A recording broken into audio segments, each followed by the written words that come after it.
Central India అదే మరి. ఆ, South India, North India, East India, West India, Central India and North Eastern India. Um, ఇప్పుడు మనకు మహారాష్ట్ర, గుజరాత్, రాజస్థాన్ ఇవన్నీ వెస్ట్ ఇండియాకి వస్తాయి. ఉమ్, అదే వెస్ట్ బెంగాల్, ఒరిస్సా, బీహార్ ఇవన్నీ ఈస్ట్ ఇండియా కింద వస్తాయి. కాబట్టి మనం వచ్చేసి సౌత్ తప్పించి మిగతా అంతా నార్త్ ఇండియా. ఇది సౌత్ ఇండియా వాళ్ళు పదే పదే చెప్పడం కూడా కరెక్ట్ కాదు. వాళ్ళంతకు వాళ్ళు వచ్చేసి సెల్ఫ్ గోల్ కొట్టుకోవడమే. ఎంతసేపు సౌత్ ఇండియా, నార్త్ ఇండియా అని చెప్పేసి వీళ్ళు ఇంతకీళ్ళు నార్త్ ఇండియాని వచ్చేసి ఆయన పెద్ద చేసేసి ఆ విధంగా సౌత్ ఇండియా నాయకులు, సౌత్ ఇండియా ప్రజానీకం కూడా అతి తెలివివంతులు అంటారు. కానీ నాకు తెలిసి ఆ విధంగా వచ్చేసి తప్పు చేస్తుందని చెప్పేసి అభిప్రాయం. కాబట్టి అది రెండవ యాంగిల్. ఇక మూడవది వచ్చేసి ఇక్కడ డీలిమిటేషన్ 3 విధాలుగా. 1 సంఖ్యాపరంగా, 2 సరిహద్దుల పరంగా, 3 రిజర్వేషన్ పరంగా. 3 ఉంటాయా, 3 ఉంటాయా, లేకుంటే 2 ఉంటాయా అనేది మనం ఆలోచించినప్పుడు సంఖ్యాపరంగా మనం చూసుకుంటే గతంలో మనకు 1953లో 494 సీట్లు ఉన్నాయి. 1962లో 523 సీట్లు అయినాయి. 1972లో 543 అయినాయి. అదే కంటిన్యూ అవుతుంది ఇప్పటి వరకు. కానీ ఇప్పుడు సంఖ్య మనము 1972 నుండి సేమ్ సంఖ్యగా ఉంది. అదే సంఖ్య కంటిన్యూ చేస్తారా? నాకు తెలిసి అదే సంఖ్య కంటిన్యూ చేయడం అన్నిటికంటే బెస్ట్ సంఖ్యాపరంగా. సరిహద్దులు మార్చొచ్చు, కానీ సరిహద్దులు మారినప్పుడు రిజర్వేషన్ మార్చు.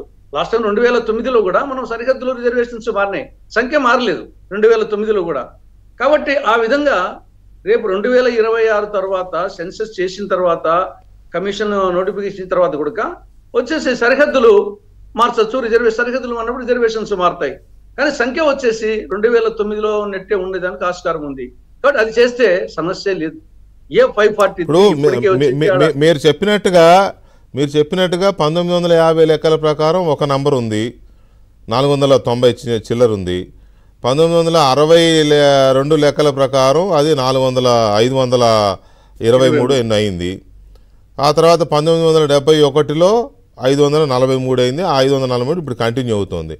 అంటే 571 వరకు 3 దఫాలుగా ప్రతి 10 సంవత్సరాలకు జనాభా లెక్కల ప్రకారం 15 సీట్లు 20 సీట్లు పెరుగుతూ వచ్చాయి. కానీ 1971 తర్వాత ఇంతవరకు పెరగలేదు, మార్పు లేదు, అలాగే ఉంది. జనాభా మాత్రం ఎన్ని రేట్లు అయిందో మనం ఊహించవసరలా.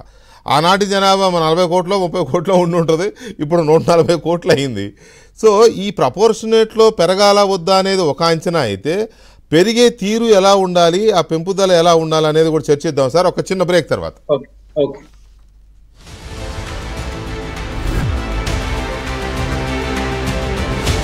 అని మీరు ఒకసారి దృశ్యాలు చూస్తే ఒక ఉపాధ్యాయుడిగా పక్కన తన కొలీగ్ టీచర్స్ని పెట్టుకొని హెడ్ మాస్టర్గా ఎందుకు మీరు ఈ చదవట్లేదు సరిగ్గా అని పిల్లల ముందు